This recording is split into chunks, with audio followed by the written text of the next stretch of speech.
It's time to get your cultist robes back on in Fallout 76, and although there are no more new rewards this time around, other than the new cultist player title, the rewards from this event are still pretty cool and worth playing for. And if you have them all, then it's a great event to help stock up on treasure notes and modules. Starting on Tuesday the 8th of April at 12pm EST, 5pm BST and running for 2 weeks, ending on Tuesday the 22nd of April at the same time, we have the return of the Mothman Equinox Event to Fallout 76. The Mothman Equinox is a fun and more challenging event than others, and brings with it a little more danger, mainly because your enemies are equipped with better weapons and also throw a mean Molotov.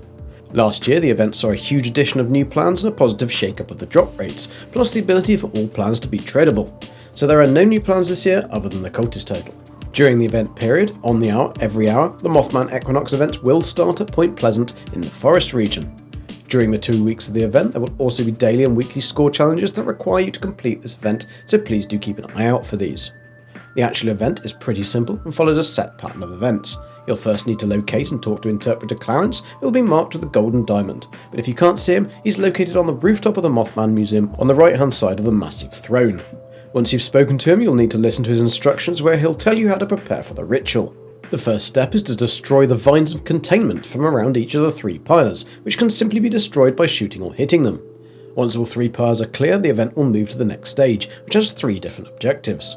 Firstly, you'll need to destroy 10 totems of warding. These totems are mainly found on the rooftops, but there is a random one in the cemetery next to the church.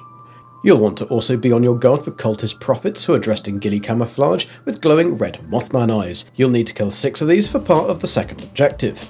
You'll have noticed that albino radstags have started to spawn throughout Point Pleasant. To complete stage 2 of the event, you'll need to kill 15 of these and deposit their blood into the blood troughs found around the town. Once all of these steps are complete, the event will move to the final part, which is to light and defend the 3 pyres from enemies' attacks. To light the pyre, simply go up to one and interact. Once lit, ensure to stay and defend the pyre you've chosen to light. There will be numerous enemy spawns that will try to attack the pyres, including cultist prophets, deathclaws, vengeful Mothman and Mothman hatchlings. The enemies have a much larger health bars and do a lot more damage than normal enemies. You'll need to defend the pyres from 3 waves of attacks. The first wave will attack the church pyre, the second wave will attack the church and bridge pyre, and the third wave will attack all 3 of the pyres. Once you've defeated the enemy attacks, you'll need to head back to the rooftop where you started the event and perform Merriment, emoting 30 times. Although this is not essential for the completion of the event, it will award slightly more XP and caps at the end, and also makes the event finish faster. If the event has been successfully completed, the Wise Mothman will appear on the rooftop. Make sure to walk up and click on him to gain a plus 15% XP buff, which lasts for 60 minutes and stacks with other buffs. When you kill a Cultist High Priest, you receive a Cultist High Priest pack, which are just like the holiday and spooky gifts that drop from the Scorched in the other events. However, one of the rare rewards from these packs are perfect Mothman eggs. They have a 5% chance to be in the loot pool reward and can't be found anywhere else. Ensure to keep these safe and don't scrap them.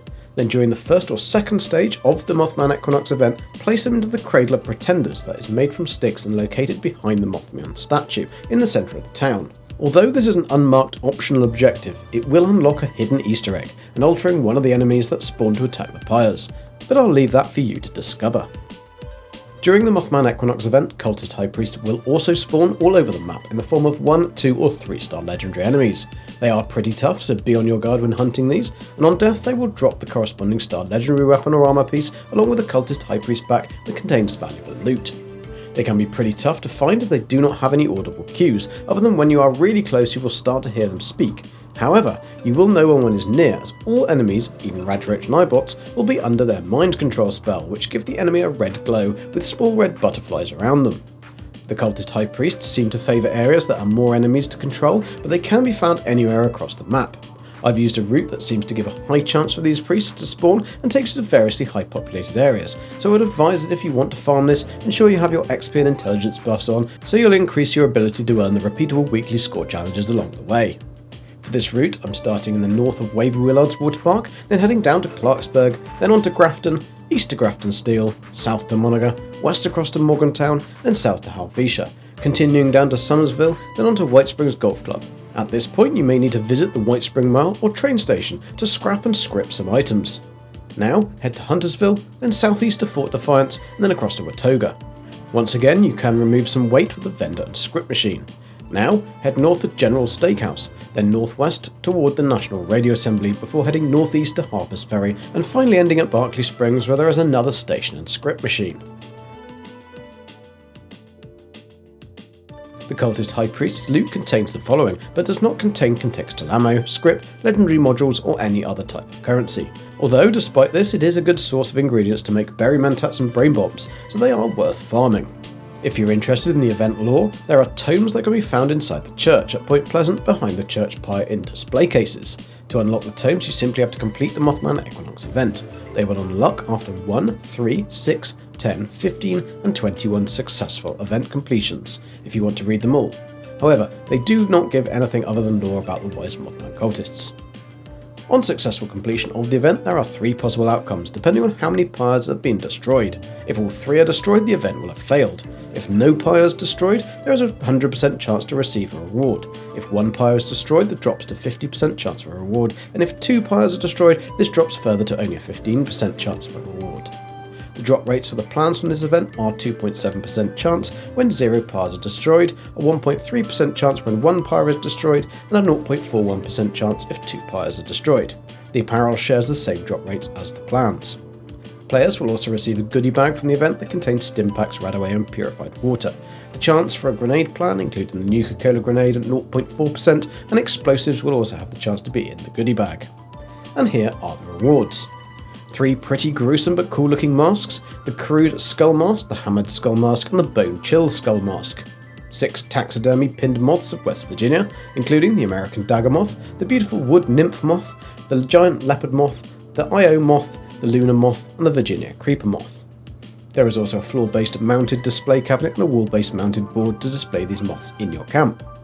The chainsaw skeptical paint, a dried wildflower bouquet and some fluttering moths. Unfortunately, I don't have an image for these, but they are pretty cool. The Enlightened Lantern, the Mothman Bug Zapper, and the Mothman Beer Stein. A fuzzy Enlightened plushie, a fuzzy Mothman plushie, and the Mothman Cultist Incense. A Mothman Honeycomb Paper Globe, along with a Honeycomb Paper Mothman in blue, brown, green, and red. The Cultist Adept Hoods and Robes, the Cultist Enlightened Hoods and Robes, the Cultist Eventide Hoods and Robes, and the Cultist Neophyte Hoods and Robes.